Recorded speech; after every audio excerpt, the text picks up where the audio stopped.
E se eu te dissesse que a história da Bela Adormecida foi inspirada em cadáveres reais expostos ao público, que príncipes mortos ficavam presos em espinhos, e que a versão original envolvia violação, canibalismo e uma rainha que tentou matar sua própria neta?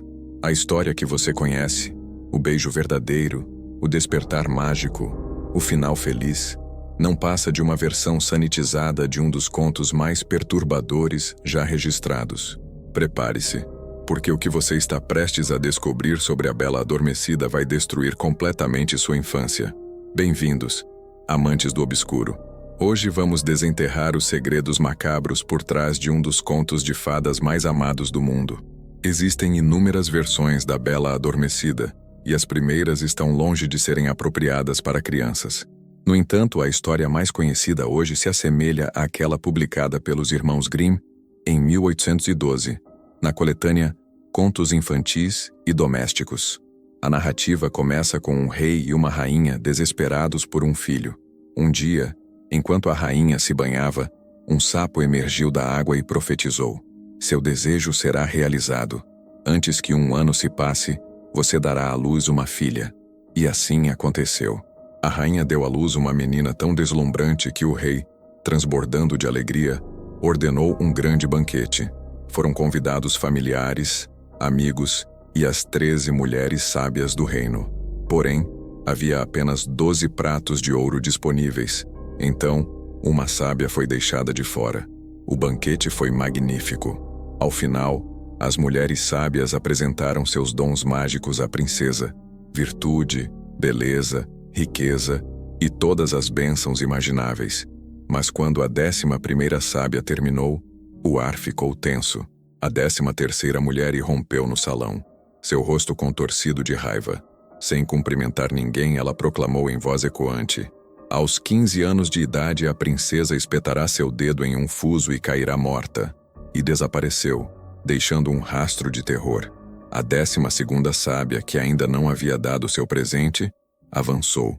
Embora não pudesse desfazer a maldição, ela a suavizou. A princesa não morrerá, mas cairá em sono profundo por 100 anos. Determinado a proteger sua filha, o rei ordenou que todos os fusos do reino fossem queimados. Os anos passaram, e a princesa, chamada Rosa Silvestre, floresceu em uma jovem linda e encantadora. No dia de seu 15º aniversário, enquanto o rei e a rainha estavam ausentes, Rosa explorou o castelo sozinha. Sua curiosidade a levou a uma torre antiga e esquecida, com uma escada estreita em espiral. No topo, encontrou uma pequena porta com uma chave enferrujada. Ao girá-la, a porta rangeu, revelando uma velha senhora fiando linho. "Bom dia, senhora," Rosa a cumprimentou. "O que a senhora está fazendo?" "Estou fiando," respondeu a velha, acenando com a cabeça. "O que é essa coisa que dança tão alegremente?" perguntou Rosa, estendendo a mão para o fuso. No momento em que seus dedos tocaram o fuso, a maldição se cumpriu. Ela espetou o dedo e caiu sobre uma cama próxima, mergulhando em sono profundo. O encanto se espalhou por todo o castelo. O rei e a rainha que acabavam de retornar, os criados, os animais, até o fogo na lareira, todos caíram em profundo sono. Com o passar dos anos, uma densa cerca de espinhos cresceu ao redor do castelo, escondendo-o do mundo exterior. A lenda da bela princesa adormecida se espalhou pela terra. Muitos príncipes tentaram atravessar os espinhos para alcançá-la, mas nenhum teve sucesso. Os espinhos os prenderam como garras impiedosas, arrancando suas vidas em um abraço mortal. Um século depois, um jovem príncipe chegou ao reino. Ele ouviu atentamente enquanto um velho homem contava a lenda da princesa que dormia há 100 anos. Destemido pelas histórias sombrias daqueles que pereceram antes dele, o príncipe declarou corajosamente: "Não tenho medo. Irei ver a bela Rosa Silvestre." Quando ele se aproximou da cerca de espinhos, os 100 anos chegaram ao fim. Os espinhos milagrosamente se separaram, transformando-se em grandes flores lindas que o deixaram passar ileso. Ele vagou pelo castelo silencioso, passando pelos habitantes adormecidos até chegar à torre e ao pequeno quarto onde Rosa Silvestre jazia. Ela era tão linda que ele não resistiu em se inclinar e beijá-la.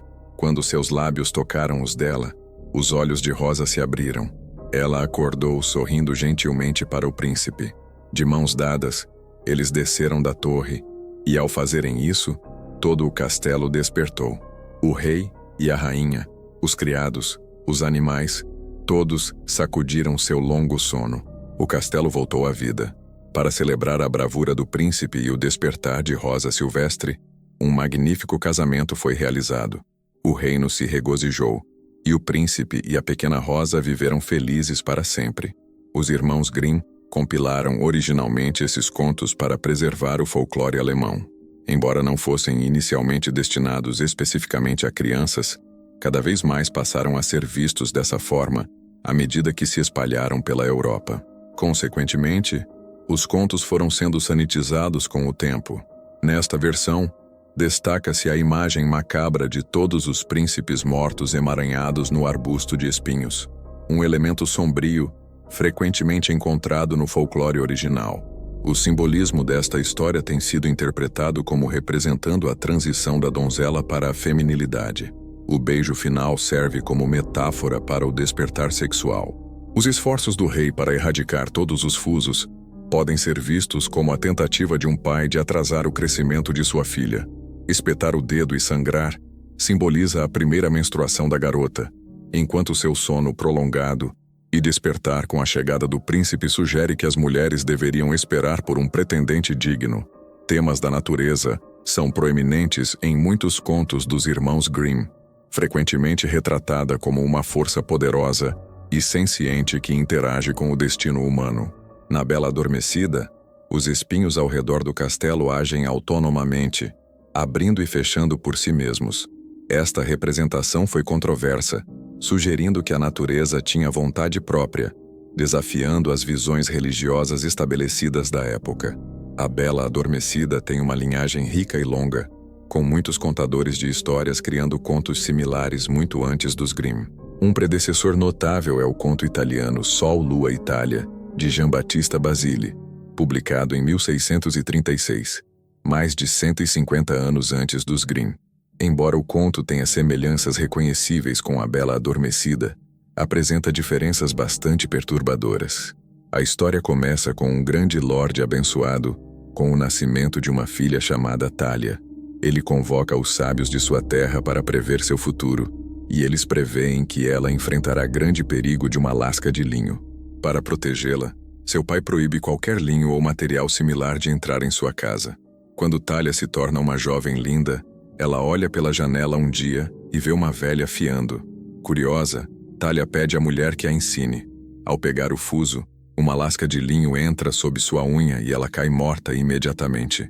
Consumido pela dor, seu pai a coloca em um trono sob um dossel de brocado e, incapaz de suportar a tristeza, abandona a casa com o corpo de Thalia dentro, tentando esquecer sua desgraça. Depois de algum tempo, um rei que caçava nas proximidades descobre a casa abandonada. Ao explorar, encontra Thalia, que ele inicialmente acredita estar dormindo. Ele tenta em vão acordá-la, mas sua beleza desperta seus desejos. Ele a carrega para uma cama e colhe os primeiros frutos do amor. Deixando-a na cama, ele retorna ao seu próprio reino e, preocupado com seus deveres, esquece do incidente. 9 meses depois, Thalia dá à luz gêmeos, um menino e uma menina, que são atendidos por fadas. Um dia, um dos bebês suga o dedo de Thalia, desalojando a lasca de linho, e ela desperta. Embora inicialmente perplexa com as crianças, Thalia logo as ama profundamente. O rei eventualmente se lembra de Thalia e volta até ela. Fica radiante ao encontrá-la acordada com seus filhos, que são chamados Sol e Lua. Eles passam alguns dias felizes juntos, antes que ele parta para seu reino, prometendo retornar em breve. De volta ao seu palácio, o rei não consegue parar de pensar em Thalia, Sol e Lua. Sua esposa fica suspeitosa quando ele pronuncia seus nomes durante o sono. Ela convoca o secretário do rei, ameaçando-o de morte a menos que ele revele a verdade. Aterrorizado, ele confessa tudo. Consumida pelo ciúme, a rainha envia o secretário a Thalia, pedindo as crianças em nome do rei. Thalia, radiante, obedece. A rainha então ordena que seu cozinheiro mate as crianças e as prepare como refeição para o rei. Quando o rei chega, a rainha ansiosamente serve a refeição. Enquanto o rei come com deleite, Elogiando o sabor delicioso da comida, a rainha repetidamente o provoca dizendo: "Coma, coma, pois você está comendo o que é seu." Não satisfeita com esta maldade, a rainha ordena que o secretário traga Thalia. Ao confrontá-la, a rainha despeja insultos acusando Thalia de roubar seu marido. Thalia tenta explicar que estava em sono de morte e não teve parte nas ações do rei, mas a rainha se recusa a ouvir. Ela ordena que uma grande fogueira seja acesa no pátio e comanda que Thalia seja jogada nela. Thalia, ajoelhada, implora para ser permitida a se despir primeiro. A rainha concorda, querendo ficar com as roupas de Thalia bordadas com ouro e pérolas. Com cada peça que Thalia remove, ela solta um grito alto. Quando está prestes a remover sua última vestimenta, o rei subitamente aparece e exige saber o que está acontecendo. A rainha ri e alegremente o informa que ele comeu seus próprios filhos. O rei, enfurecido, ordena que a rainha seja jogada no fogo que ela preparou para Thalia. Ele então comanda a execução do secretário e do cozinheiro. No entanto, o cozinheiro rapidamente revela que não matou as crianças, mas as escondeu em sua própria casa e preparou cordeiros para o rei. A esposa do cozinheiro traz sol e lua diante do rei, que fica radiante. O rei recompensa o cozinheiro fazendo-o camareiro, casa-se com Thalia, e eles vivem uma vida longa e feliz com seus filhos. A história conclui com a moral: aqueles a quem a fortuna favorece encontram boa sorte até mesmo em seu sono. Sol, Lua e Thalia é um conto rico em temas de despertar sexual e as consequências do ciúme e traição. Seu público pretendido era a classe alta adulta do século XVII, que teria achado seus elementos complexos e às vezes horríveis, envolventes e provocativos. Para leitores contemporâneos, o conto abriga muitos elementos perturbadores: o intercurso não consensual, a ameaça à vida de Thalia, o plano de vingança canibalística da rainha e o fato de que Thalia não está em sono encantado, mas é realmente descrita como morta. Mas também pode haver uma inspiração da vida real por trás do conto. O corpo de Catarina de Valois foi sujeito a uma das vidas após a morte mais estranhas de qualquer realeza, apresentando um paralelo marcante com o conto. Quando Catarina de Valois, esposa do rei Henrique V da Inglaterra, faleceu em 1437, ela foi sepultada com um funeral digno, onde uma efígie de madeira pintada, adornada com tecidos luxuosos, foi usada durante sua procissão fúnebre. Esta efígie ainda está preservada e em exibição na Abadia de Westminster. Durante o reinado de seu neto Henrique VII, reformas na Abadia de Westminster levaram à perturbação acidental do túmulo de Catarina no início dos anos 1500. Seu queixão foi danificado, revelando a metade superior de seu corpo milagrosamente bem preservado, descrito por alguns relatos como aparentando estar apenas dormindo. Inicialmente colocado de lado com planos de reenterro após a construção, palavras se espalharam sobre o corpo da bela rainha que tinha apenas 35 anos quando morreu. Logo, os restos de Catarina se tornaram uma curiosidade macabra e atração turística. O diarista Samuel Pepys visitou famosamente a rainha falecida em seu aniversário e escreveu na terça-feira de carnaval de 1669: "Fui à abadia e, por favor, vi o corpo da rainha Catarina de Valois e segurei a parte superior do corpo em minhas mãos. E beijei sua boca refletindo que beijei uma rainha." Beijar o cadáver de Catarina tornou-se uma tradição peculiar para visitantes. Este fascínio pode ser parcialmente atribuído à representação romantizada dela na peça de Shakespeare de 1599, Henrique V, onde o rei Henrique elogia a beleza de Catarina com a famosa frase: "Você tem feitiçaria em seus lábios."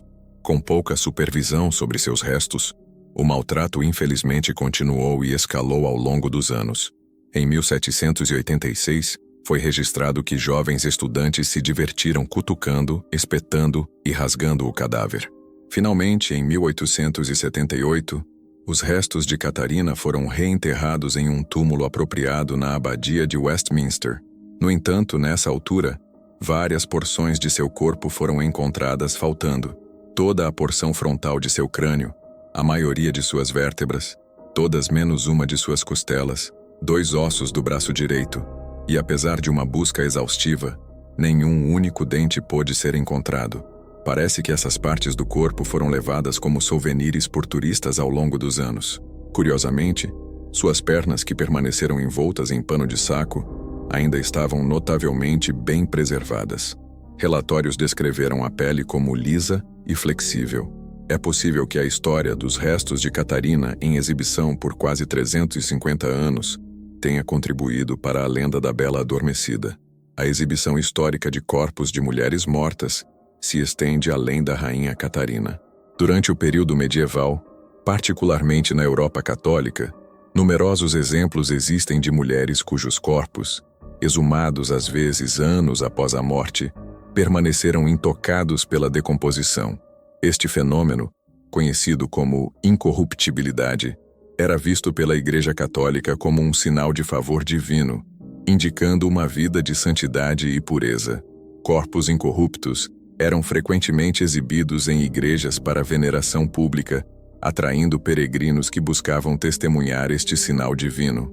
Um exemplo notável é Santa Catarina de Bolonha, cujo corpo incorrupto foi descoberto emitindo um cheiro doce semanas após sua morte em 1463, levando à sua canonização. Ela foi colocada em um trono dentro da Igreja do Corpus Domini, em Bolonha, Itália, e está lá desde então. Corpos incorruptos de mulheres eram particularmente vistos como milagrosos devido a crenças médicas, religiosas e culturais mais amplas sobre mulheres durante a era medieval. A medicina medieval, baseada no equilíbrio dos 4 humores, sustentava que os corpos das mulheres eram mais suscetíveis à corrupção devido a um excesso de fleuma e sangue. Essas crenças médicas, juntamente com visões sociais sobre sexualidade e moralidade, retratavam as mulheres como necessitando de controle para prevenir corrupção moral e física. A doutrina cristã frequentemente citava a tentação de Eva no Jardim do Éden como evidência da suscetibilidade inerente das mulheres ao pecado. O conto da Bela Adormecida reflete esses temas, com a preservação de sua beleza em meio à morte aparente, simbolizando incorruptibilidade. Esta imagem se alinha com o ideal medieval da mulher perfeita, linda, espiritualmente pura e moralmente incorrupta. Uma versão medieval da história da Bela Adormecida espelha essas ideias. Persefloresta é uma obra anônima em prosa escrita em francês por volta de 1340. Descreve uma história fictícia da Grã-Bretanha e suas conexões com o mundo do rei Arthur. No nascimento da princesa Zelandine, 3 deusas foram convidadas: Lucina, Temis e Vênus. Temis, chateada por receber uma faca inferior na refeição, amaldiçoou a criança para que, na primeira vez que tocasse linho, este espetasse seu dedo, colocando-a em sono eterno do qual ela nunca acordaria. Vênus, no entanto, prometeu salvar Zelandine. Quando cresceu e se tornou uma bela mulher, Zelandine se apaixonou por um cavaleiro escocês chamado Troilus. Um dia Troilus soube que Zelandine havia caído no sono enquanto fiava e não havia acordado. Buscando orientação, ele visitou o templo de Vênus e recebeu uma mensagem enigmática: quando você arrancar da fenda o fruto que guarda a cura, a garota será curada. Confuso, Troilus viajou até a torre onde Zelandine dormia. O vento oeste, na forma de um pássaro, o transportou pela janela alta até seu quarto. Apesar de sua hesitação, Troilus entrou e encontrou Zelandine deitada nua em uma cama ricamente adornada. Ele tentou acordá-la com um beijo, mas ela não se mexeu. Frustrado, ele repreendeu Vênus, que o repreendeu por não entender suas dicas. Finalmente, dominado por sua beleza, Troilus pediu perdão e fez amor com Zelandine. Antes de partir, ele colocou seu anel no dedo dela. 9 meses depois, Zelandine, ainda dormindo, deu à luz um filho. A criança, procurando amamentar, sugou o linho de seu dedo, e Zelandine acordou. Inicialmente angustiada por sua virgindade perdida, ela se consolou ao descobrir o anel de Troilus, percebendo que era ele a quem ela amava. Logo após Zelandine despertar, seu bebê é roubado por uma criatura meio pássaro, meio mulher pela janela da torre. Apesar disso, o filho deles cresce para se tornar um grande cavaleiro que realiza muitos feitos heróicos e é reconhecido como um ancestral de Lancelot.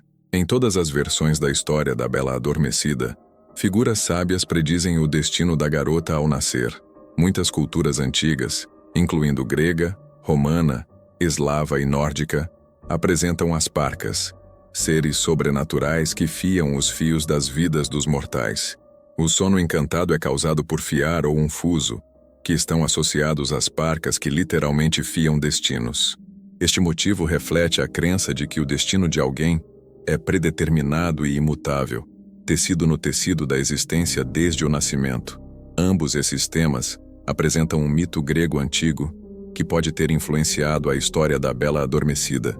Danaí, filha do rei Acrísio de Argos, foi profetizado a dar à luz um filho que mataria seu pai.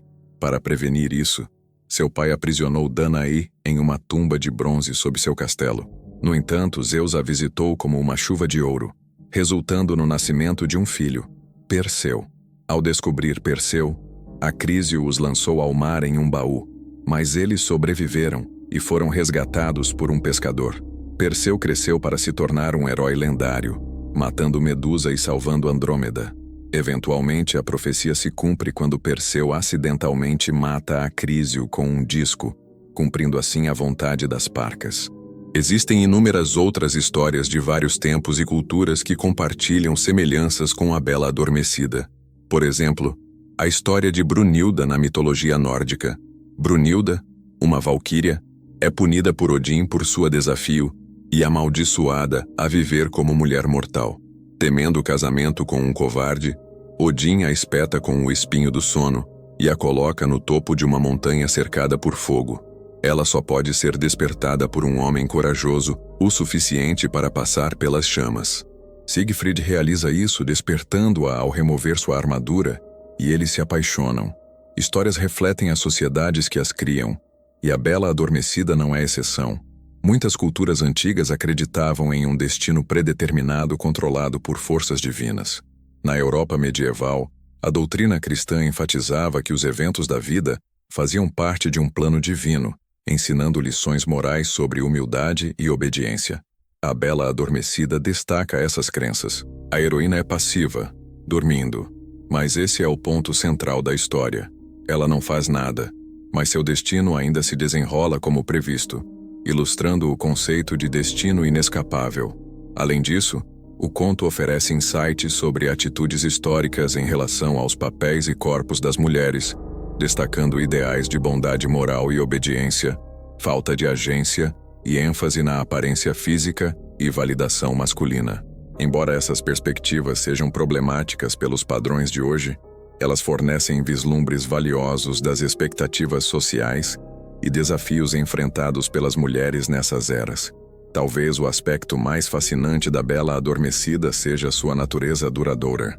Apesar de suas origens antigas, a história continua a evoluir e ser recontada, cativando novos públicos até hoje.